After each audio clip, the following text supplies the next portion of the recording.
The Manson Brothers Show. It's week number. I don't even know what week number it is. Doesn't matter. We're back for another week of the Manson Brothers Show. This week we are talking about another classic Living Dead movie. Not Living Dead Girl by Rob Zombie or White Zombie. We're talking about Return of the Living Dead. 1985's the Return of the Living Dead. Of the Living Dead. Yeah. It's got punk rock. It's got Don hot Calfa. naked chicks. It's got morticians with guns. It's got neo-Nazis. It's got a soundtrack. It's got all kinds of crazy stuff. And we're going to split dogs. Every single little nuance of it. Probably not. And spoiler alert, we're going to wreck it for you. So if you haven't seen the movie, don't watch. And by the way, we've got a special guest this week. Bergelio is making an appearance. We'll be right back.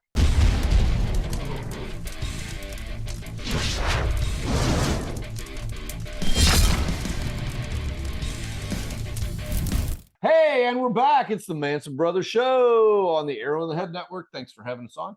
If it's your first time tuning in, you're going to want to watch the movie. So hit pause here that we're talking about, which is Return of the Living Dead.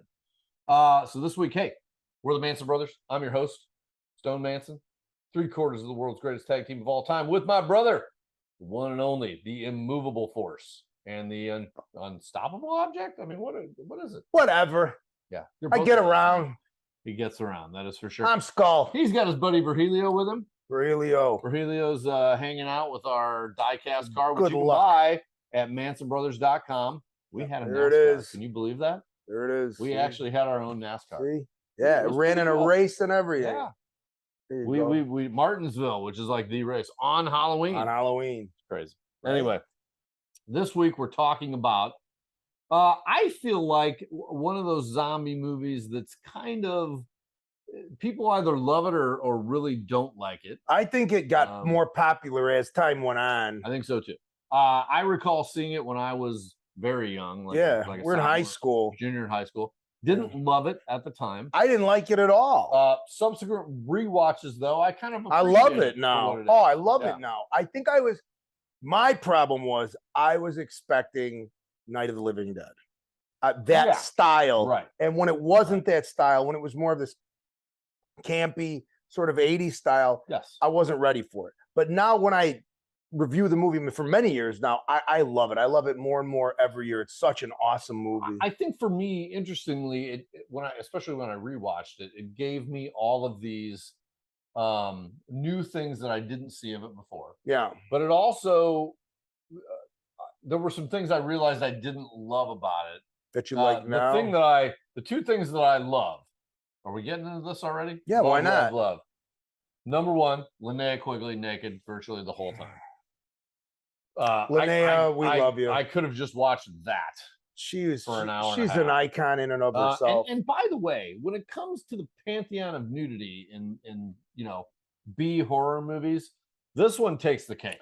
Yeah, because she's butt ass naked. It may be throughout the entire thing. It may be the kiss of in Gone to the Wind of horror movies. And let us not forget, and I apologize for getting too deep into the sexuality of this. But how often do you see a gorgeous chick with a punk rock haircut dancing on a crypt? Well, and more importantly, how often did you see a girl in the 80s that was, as we'd say, well endowed, well groomed? Oh yeah. There was nothing going on. There was some landscaping going on there. There was some scaping. Not that popular back and nobody did that back then. I can tell you with 100% certainty. That's a 90s thing. There were a lot of times I felt like I needed a machete. But we digest. Yes. Let's get back to the movie. The other thing would be, and we don't have him with us on set today, the Tar Man. The Tar Man was. Oh, we got to have the Tar Man. I mean, it is. Yeah, let's bring in the Tar Man. Yeah, we can't do Return of the Living Dead without the Tar Man. He is Return of the Living Dead. There. Get him in frame. There's the Tar Man. I mean, seriously, the Tar Man up until that point was probably the height of practical. Yeah. Effects. I mean, he looked creepy, cool, super looked like cool. A corpse talked, moved, but that was a guy in there. Corpse that came out of a container. Yeah. Right. Yeah. So the premise behind this film is that there is some gubernatorial government toxic product that falls out of a truck, whatever, that gets into the ozone layer. Yep. and then winds up.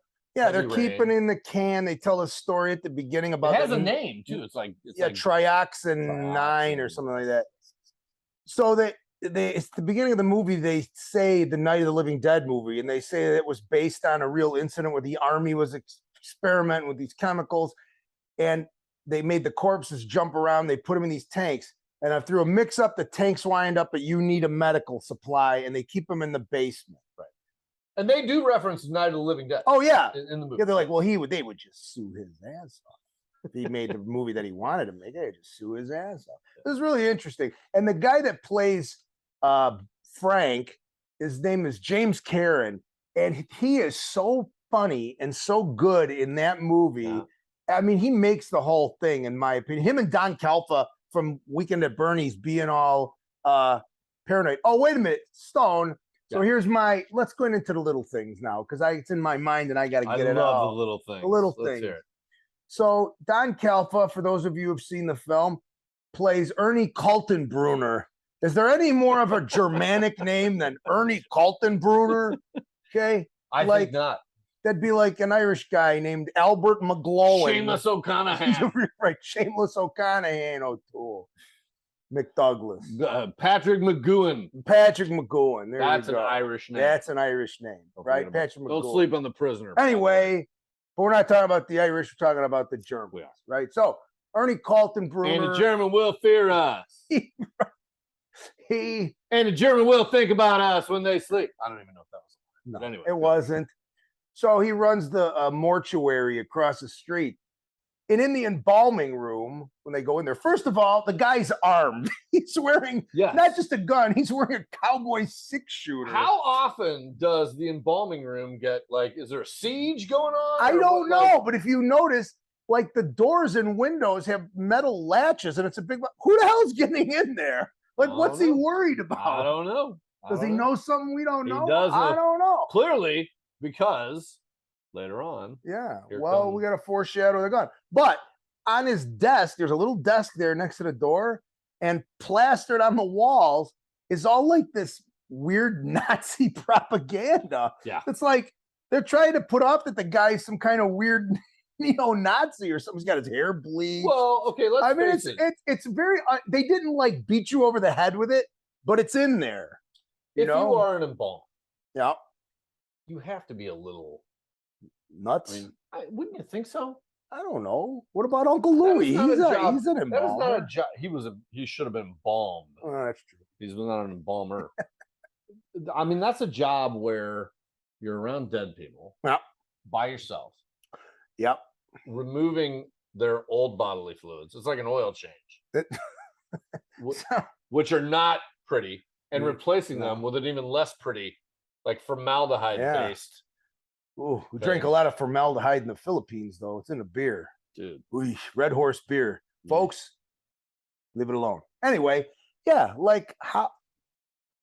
So why would you need the gun? But it comes into use. Well, at least they had him have it from the whole time on, so that when so they could use it, which it doesn't work anyway. No. So, folks, if you watch the movie, see if you see the same thing I do. Maybe I'm misseeing it, but I don't think so. So that's my little things. You know what else I like? The girl that played Tina was hot. She was the prim and proper girlfriend that wasn't really punk. So let's talk about that. So one of the things when I saw this in high school that I couldn't really appreciate was, we were kind of jocks and I didn't see the punk rockers hanging out with the preppy chicks, hanging out with the sportos, hanging out. Yeah. Like that didn't happen where we. Yeah. So where'd she come from? Right. Well, there were a couple of them. And then there was a dude who had the chain through his face. Yeah. And then the guy who was dressed like Michael Jackson. Yeah, that guy, he was Scuzz. But they were all punks except for her. There was another dude who wasn't a punk. No, he was a punk too. He was dressed in a punky He was dressed like Andrew McCarthy from Pretty in Pink. Yeah, but something like that. No, but that was a punky look done with these weird suits they used to wear too. There was very subtle. Did Johnny Rotten or they were hardcore punks? They were different. He was more like a new wave punk. Him and the other girl that had the blue dress. New wave punk? Yeah, because don't you remember the other chick with the brunette had like a B-52 style haircut and a blue dress? What was Linnea Quigley? Because she didn't have anything on. Well, she did when she got there. Not for long. Yep. No, but she did have something on when she got there. She had leather on. And all this you other are my shit. kind of woman. You know, when you drive, man, she was hot in that movie. But let's not digest again. Let us not. Let us not digest. I like. You know, my favorite part in the beginning of it when everything starts to come back to life, the split dogs. Oh yeah, yeah. Oh, we get a lot of call for split dogs. Who really? You get a lot of call for split dogs? I think my favorite, obviously. I'm gonna call bullshit on that. I think the moment of the movie is obviously when the rain hits and it makes all the corpses coming out. How about this? Wait a minute. Here's another thing. Remember the colonel or whatever that's in charge of it? So the guy's probably in his 40s, right?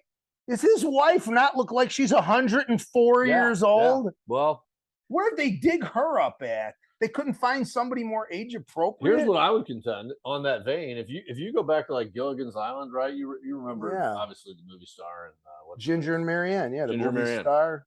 Don't sleep on Mrs. Howell. If you look at her now, when we were kids, she looked like it was like 108. Yeah, now she's looking pretty good at our age. Pretty damn good. Yeah, she was not bad. There was a third choice on that island. There was that nobody knew about. There was, and I bet she was a bigger freak than the other two for sure. I like to they point out in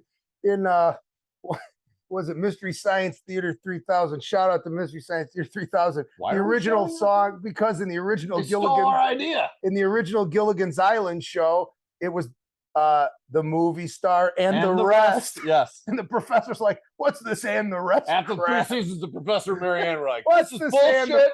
We need to be in the intro." Could you imagine? You're the only two left off the damn and thing. That's the rest. The rest implies there's like 100 other people.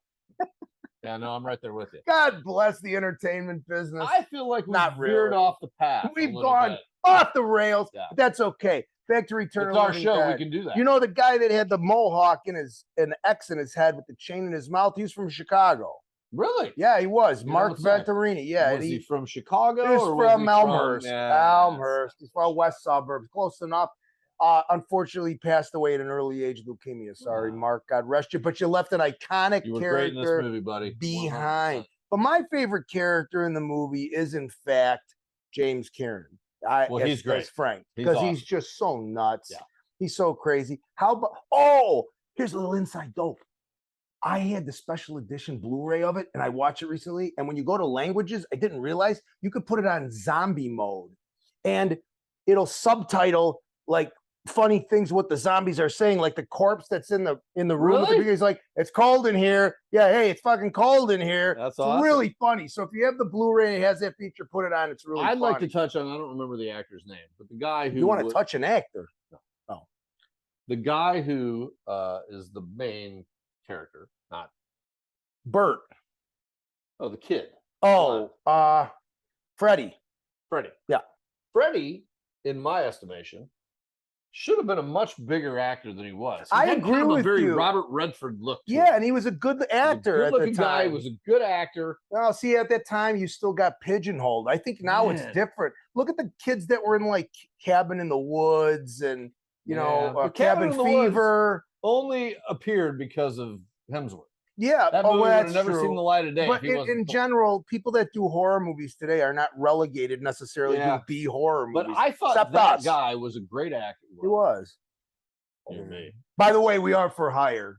Just saying. For pretty much anything, right? And not just we acting. Don't care. Or saving the world. We'll do birthday parties. If we got paid for saving the world, we'd be like Sir Richard Branson. I'd be Sir Stone Manson. Yeah. And you'd be Sir Skull Manson. Sir Richard Branson. I don't remember where he was. He next to Sir Lancelot or Sir Galahad? He's the guy who invented Virgin America. I thought God invented that. Man, was I misled. We're gonna move on again. Let's talk about one of the kind of iconic things about Return of the Living Dead. This is really the first movie to use punk rock music. Yeah, I mean mainstream film for sure. As its backdrop for what a great soundtrack, man. You got the Cramps on there, you got TSOL, I hate 45 Grave. That's the worst. And Rocky Erickson, who sings an iconic song in that film when Frank is going to go set himself on fire in the crematorium and he plays Burn the Flames, which is a great song. But Rocky Erickson actually was was a star in the 60s in a psychedelic band called the 13th Floor Elevators. But unfortunately, he lost his marbles and he went on to become a punk rock guy. Where is this coming from? I like Rocky Erickson. How is that brain of yours able to contain that much information? Just lucky, I guess. Unbelievable. So none of it means anything. Who sings the main song? 45 Do you Grave. want to party? It's 45 Grave. But if you listen to the real cut of the song, it's really violent. Like it's little kids dying and stuff like that. But the edited version is really cool. Who was in the Cramps? Oh, fuck. I don't remember. There was nobody big that came out of the Cramps? I'm sure there is, but I don't remember. I always want to say Jello Biafra, but he was from the Dead Kennedys. And that brings us to this week's. Then our friend Jeff from Naked Ray Gun, greatest Chicago band ever. You're going to call Naked Ray Gun the greatest Chicago. The town. Have you heard the new album? The town that produced Chicago. Buddy Guy. But he's not a band. Buddy Guy is Buddy Guy. And he's not other bands. He's not a rock band. Nobody beats Buddy Guy. Conceded. Are they better than the Smashing Pumpkins? Yes. They are. Yes. Naked Ray Gun far better than the Smashing Pumpkins. Are they better than what's another Chicago band? Chicago. Aliota, Haynes, and Jeremiah. 25 or 6-4. You can't beat that. Sitting cross there. By the way, Teddy Aliota once gave me a copy of Lakeshore Drive, the remastered version. He's a nice guy. And he got up and he sang at the China Club.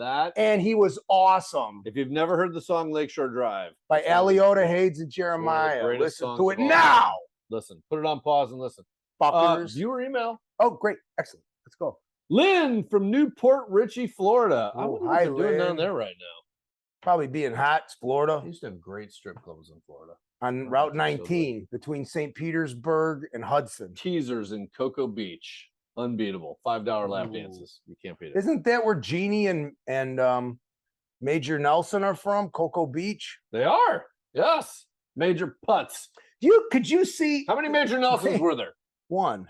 Or two, weren't there? No, that was Bewitched. Oh, that's right, Darren. But wait a minute. Let's pitch this movie today. Oh, so here's what we're gonna do. We're gonna have like a stiff military guy, and he's gonna find this hot blonde in a bottle who's gonna call him master and does whatever and grant his every wish. Whatever the fuck he wants. How does that sound? That movie's going straight to Pornhub. So am I right after the show. Yes, Mac. Anyway, sorry. I thought she did the nose thing. That was Bewitched. She was hot too. Please, Not as Scott, hot as Barbara Eden. take me to Florida. Can we all agree? Get me away from the show. Can we all agree right now that Barbara Eden was a lot hotter than Elizabeth Montgomery? No. Oh, you're full of shit, Stone Manson. I'm going to tell you something. Hold the phone. There's a movie called Be Cool with Elizabeth Montgomery and Sammy Davis Jr. and that dude who was the doctor in the first Steven Seagal movie when they're in the jungle and he's like cutting off body parts and shit.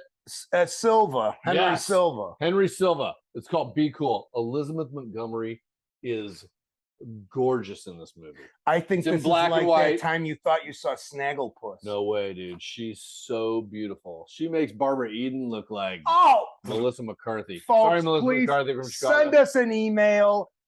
Tell us who you think's hotter, Elizabeth Montgomery or Barbara Eden, please, because this isn't going away right Melissa McCarthy, I apologize. I think you're I'm digging my heels in the sand. But Elizabeth Montgomery, you are not. Nobody is. She was super hot. Anyway, back to viewer email. Lynn from Newport Richey writes, guys, great show on Return of the Living Dead, by the way. You're talking about punk rock. Who are your favorite punk rock bands of all time? Ready? Go. I'm not a huge punk rock guy. Clash. So is that punk? Yeah. It is? Yeah, Sex Pistols. I'd put them right up there with the Sex Pistols. So I would go. The Damned. Oh, I'm going to say there's only one for me. The Ramones. Oh, the Ramones. Yeah. I would have to put them right under Rockaway the Clash. Beach is one of my favorite songs. The Ramones are great. They practically invented punk. They did. But I mean, okay. So let's be honest with each other. As it's been said throughout the years, and we're big metal fans. Yep. Punk rock is metal guys who don't know how to play their instruments for the most part. I think there are bands who. I think metal was progressive and punk rock was regressive. right? Because punk that rock is the least Skull Manson thing you have ever said in your entire life, right there. But because punk rock went back to the basics, like it was a lot, it sounded like a lot of rockabilly stuff. You know what I'm saying? I love rockabilly. I do too. Some of the bands were progressive, like the Clash and the Damned and some of them bands, but the Ramones, nobody beats them. They invented it. I go with the Ramones. I'll give an honorable mention to Susie and the Banshees. Well, I think the Sex Pistols. Yeah. I would also say I was a big Henry Rollins guy. You know, yeah, Black Flag. Big Glenn Danzig guy. I love Glenn Danzig's solo music. Yeah, but he was a punk and then he was a metal guy, right? Yeah, well, and that's why I say he had a Misfits. I think he realized from the Misfits that he had a better vibe. The Stranglers. I love the Stranglers from Britain. Anyway, Dirty Black Summer, like come on. Oh, that's good stuff. Lynn, that's our favorites right there. Thanks for the great question this week. What's your favorite punk band from the 80s? From the 80s. Yeah, because I think we all can agree punk was iconic. Yeah.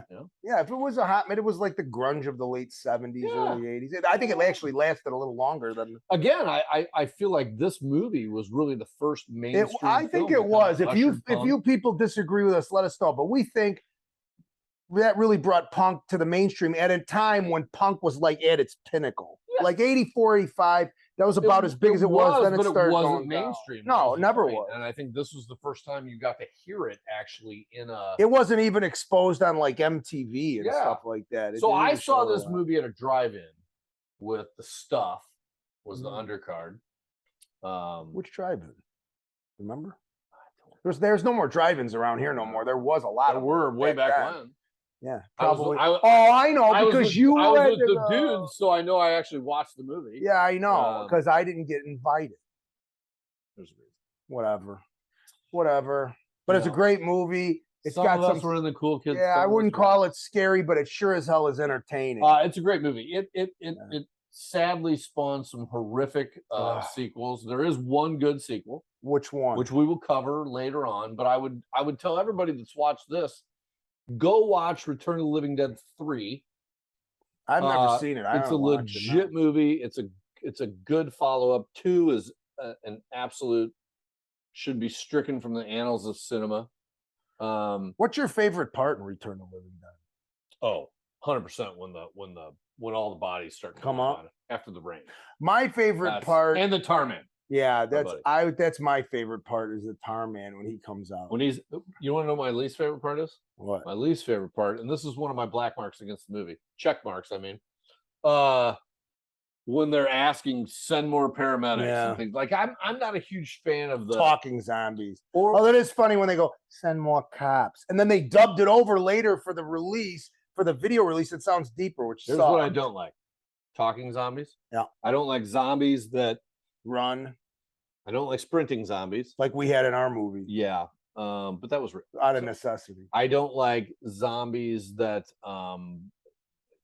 gain intelligence as they go along. Yeah, that's bullshit too. Whoever you're making those movies where the zombies are smart, stop it. Yeah, just stop it. And my least favorite zombie is the reluctant zombie.